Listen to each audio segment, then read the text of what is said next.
안녕하세요. 생명의 샘터지기 채도숙입니다. 오늘은 지난 시간에 이어서 마틴 레어드의 침묵 수업 네 번째 시간입니다. 마틴 레어드는 이 책을 통해서 관상 기도하는 방법 아주 쉽게 잘 표현해 주고 있습니다. 오늘은 특별히 기도 낱말을 통해서 관상 기도하는 그러한 방법들 자세히 설명하고 있습니다. 이제 바로 시작하겠습니다.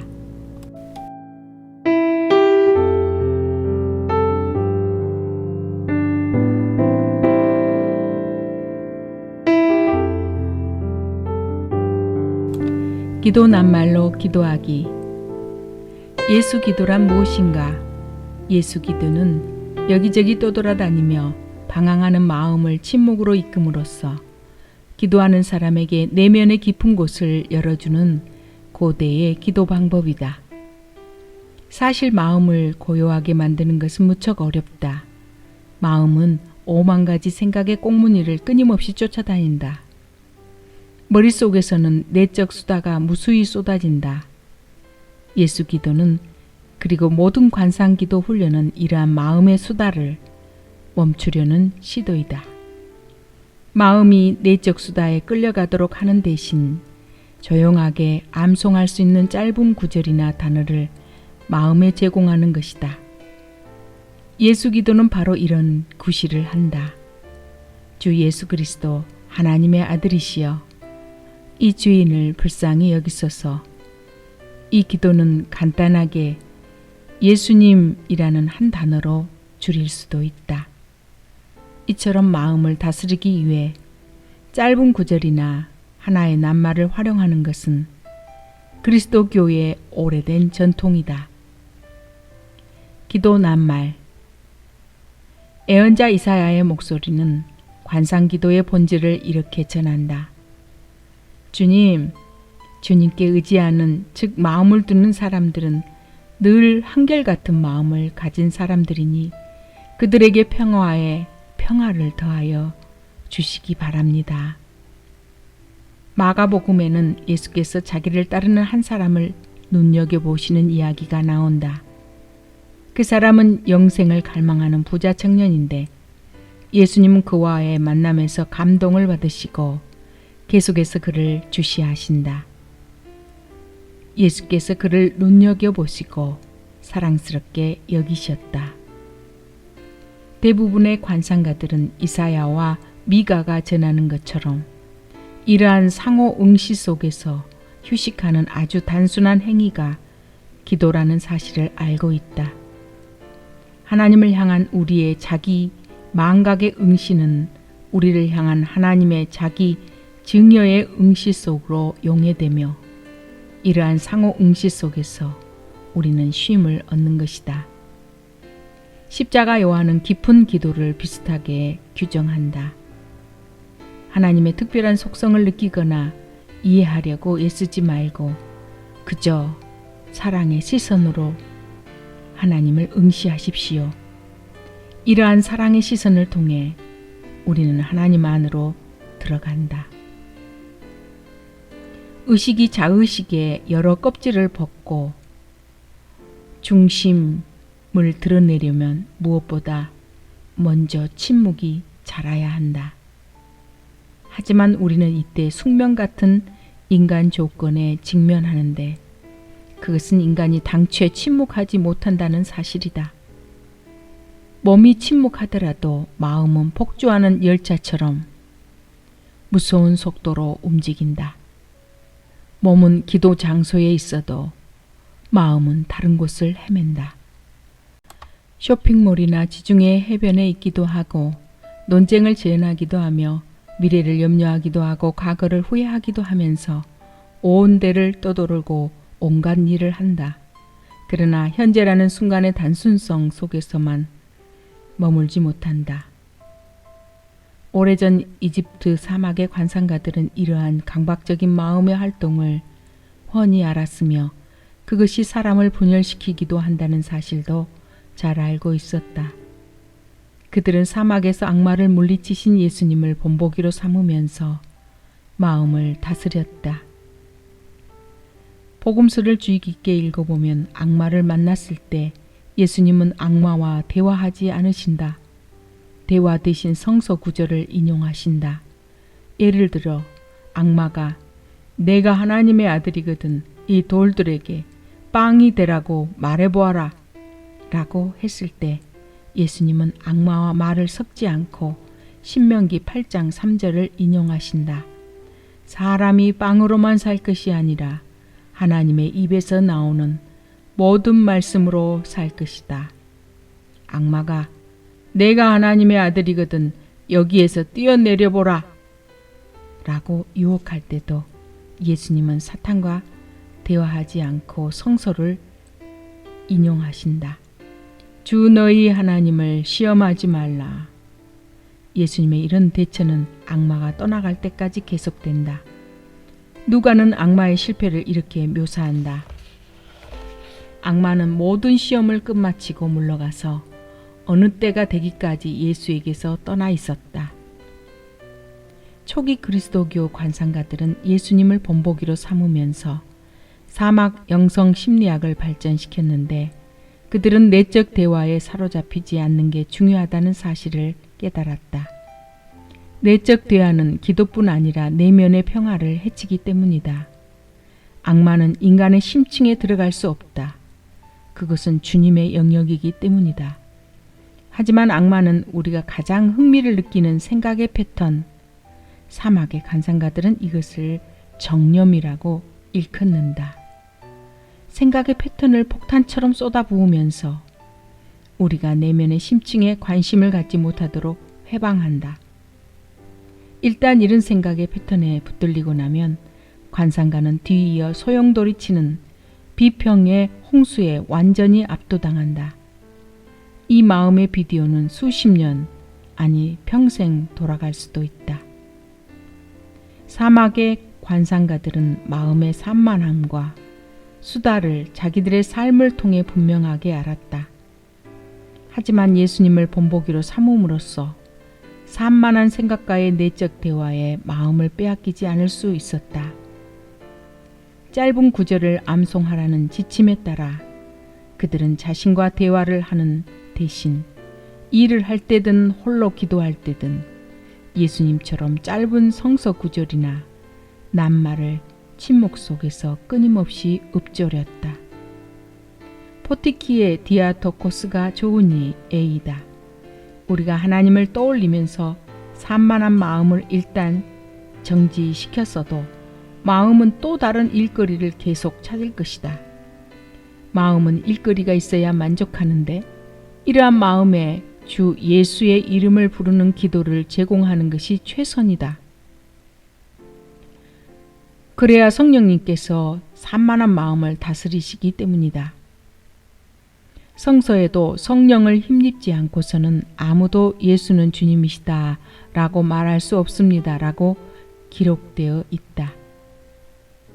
마음은 자신의 활동 영역에서 이 단어들에 집중해야 그 어떤 정신적인 형상들에도 주의를 빼앗기지 않는다.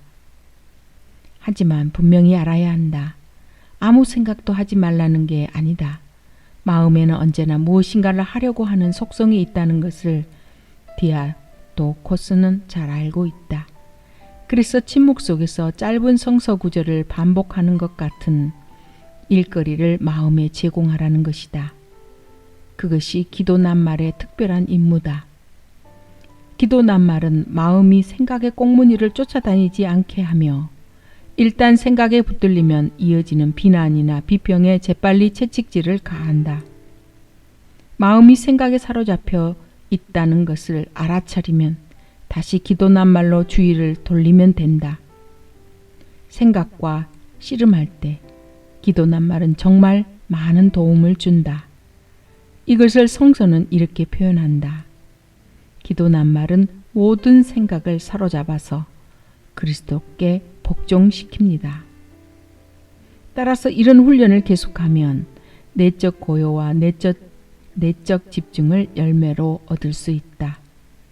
그뿐 아니라 끊임없이 생각하고 수다스럽게 짓거리며 강박적으로 매달리고 이때처럼 바글거리는 의식의 활동을 다스릴 수 있게 된다. 현재로 들어가는 세계의 문. 예수 기도같이 짧은 문장이나 낱말로 하는 기도 지침은 더 이상 단순해질 수 없을 정도로 단순하다. 기도를 시작하면서 외부를 향해 있던 당신 자신을 걷어들여라. 침묵 속에서 기도 낱말을 조용히 읊조리면서 다른 모든 관심을 흘려보내라. 주의를 빼앗겼다는 사실을 알아차리면 기도 낱말로 부드럽게 돌아가라. 그러면서 한없이 깊은 현재라는 순간의 심연을 향해 나아가라. 이제 나는 우리 안에 있는 바닥모를 심연으로 나아가기 위해 지나야 할 세 개의 문을 설명하려고 한다. 하지만 문은 3개만 있는 게 아니다. 30개나 300개의 문을 말할 수 있을 정도로 그 심연은 무한하다.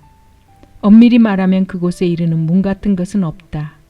우리는 기도 생활에 진보라는 직선적인 관념을 적용해 나는 지금 어떤 단계에 이르렀을까? 나는 얼마나 발전했을까? 와 같은 질문을 던질 때가 있는데 그런 경우를 조심해야 한다. 우리는 기도 생활이 진보했다, 발전했다 이렇게 말하지만 사실 기도 생활은 단계를 밟아가면서 발전하는 것이 아니다. 토마스 머튼은 말년에 이르러 기도 생활을 이렇게 묘사했다. 기도 안에서 우리는 이미 소유하고 있는 것을 발견한다. 자신이 있는 곳에서 출발하여 이미 소유한 것에 깊이 들어가며 그곳에서 거기에 이미 있는 자신을 깨닫는다. 우리는 이미 모든 것을 소유하고 있다. 그런 사실을 깨닫지도 경험하지 못한다. 그리스도 안에서 모든 것은 이미 우리에게 주어져 있다. 필요한 것은 이미 우리가 소유하고 있는 것을 경험하는 것뿐이다. 바닥모를 쉬면 이 심연의 바탕은 하나님이다. 이 심연으로부터 우리가 분리되는 것은 없다. 하지만 역설적이게도 그 바닥모를 쉬면은 여러 문을 통과하고 나서야 보인다. 현재라는 순간은 길 아닌 길을 향해 열려있는 문 아닌 문이다. 기도의 길에는 이런 역설과 신비가 깔려있다. 기도 낱말이나 호흡 또는 침묵을 활용한 관상 수련은 기도를 하나의 테크닉으로 축소하려는 것이 아니라는 점을 거듭 강조하고 싶다. 테크닉은 어떤 결과를 산출하기 위해 과정을 통제한다. 이와 달리 관상 수련은 테크닉이 아니라 일종의 장인적 기술이다. 어떤 결과를 도출해내기 위해 과정을 통제하려는 것이 아니라 직접 통제할 수 없는 과정을 좀 더 원활하게 촉진시키려는 일종의 수행이다. 물론 관상 수련에도 목적이 있지만 관상적 솜씨를 활용한다고 해서 원하는 대로 목적을 이루는 것은 아니다. 이는 나무들을 자라게 하는 이가 정원사가 아닌 것과 같은 이치다. 정원사는 나무를 가꾸기 위해 꾸준히 연마한 장인의 기술을 발휘한다. 흙을 돋아주고 물을 주고 비료를 주고 잡초를 뽑고 가지를 친다. 하지만 나무가 자라도록 정원사가 직접 할 수 있는 일은 없다. 그렇다고 정원사가 해야 할 일을 하지 않는다면 나무들은 잘 자라지 못한다. 어쩌면 전혀 자라지 못할지도 모른다. 선원들도 마찬가지다. 그들은 항해에 필요한 많은 기술을 연마하지만 항해에 필요한 바람을 만들어낼 수는 없다. 하지만 바람을 다루는 선원들의 노련한 기술이 없다면 배는 제멋대로 떠돌아 다닐 것이다. 정원을 가꾸고 배를 움직이려면 그런 장인적 기술이 필요한데 그것이 바로 수용성이다. 기술은 필요한 것이지만 완전한 것이 아니다. 관상적 영성훈련과 영성생활도 비슷하다. 관상은 순전한 은총이다. 관상의 꽃을 피우기 위해 우리가 할 수 있는 일은 없다. 하지만 관상의 기술도 중요하다. 그것이 없다면 관상의 꽃은 피어나지 못한다. 인간의 노력과 하나님의 은총은 서로 협력할 때 시너지 효과를 낸다. 그래서 아우구스티누스는 이렇게 말한다. 하나님은 당신 없이 당신을 만드셨습니다. 하지만 당신이 없다면 하나님은 당신을 의롭게 하지 못합니다. 그래서 아빌라의 성 테레사도 사랑하는 여러분, 하나님의 은총을 받기 위해 우리가 할 수 있는 일은 많습니다. 라고 말했던 것이다. 하나님은 자기 증여의 하나님이시다. 언제나 자신을 주신다. 문제는 하나님의 자기 증여를 받아들이지 못하게 하는 장애물이다. 자기 증여의 하나님을 받아들이는 능력, 즉 수용성을 길러주는 것이 바로 관상기도다. 테레사는 관상기도를 설명하기 위해 누이의 이미지를 활용하는데 이 은유는 매우 유명하다. 누에는 일정한 기간 동안 스스로 고치를 지으면서 그 속에 있다가 어느 날 돌연 나방으로 탈바꿈한다. 마찬가지로 영혼은 규칙적인 관상기도를 통해 점차 수용적으로 되어가며 어느 순간 은총은 영혼이 변형되는 것을 도와준다. 관상 수련은 서서히 섬세하게 빚어지는 고치와 같다. 테레사는 유쾌하게 말한다. 그러니 벗들 서두릅시다. 어서 할 일을 합시다. 비단 고치를 어서 빚읍시다. 첫 번째 문. 첫 번째 문의 특징은 많은 사람들이 실제로 겪는 초조함이나 지루함, 그리고 자기 몰두와 같은 문제들과 주로 관련된다. 기도 경험이 많은 사람이라도 하루에 20-30분간 침묵 속에 고요하게 앉아있기란 쉽지 않다. 하지만 기도 낱말을 열쇠로 하여 관상 수련의 첫 번째 문을 통과하면 그렇게 할 수 있게 된다. 오래전 디아도코스가 알려준 대로 기도 낱말은 일종의 닷 역할을 한다. 기도 낱말은 기도하는 우리를 붙들어주고 쉴 새 없이 돌아가는 마음의 비디오에서 벗어나도록 도와준다. 그리스도교 영성 전통은 다양한 기도 낱말 사용법을 전해주고 있다. 초기 사막 영성 전통은 짧은 성서 구절을 암송하는 것이 산만한 생각을 다루는 좋은 방법이라고 가르친다. 아우구스티누스는 이런 기도를 화살 기도라고 불렀다. 에바그리우스 역시 안티레티코스라는 훌륭한 책에서 다양한 성서 구절을 여러 유형의 산만한 생각을 치료하는 해독제로 제시한다. 그는 기도자를 괴롭히는 생각의 유형에 따라 성서에서 직접 가져온 구절들을 다양하게 분류해 각 상황에 맞게 권한다. 예를 들어 화가 난 사람들에게는 이런 구절을 해독제로 추천한다. 도중에 서로 탓하지들 말라. 내 이웃에 대하여 거짓 증거하지 말라. 당신이 슬픈 생각과 씨름하고 있다면 에바그리우스는 이런 구절들을 추천할 것이다.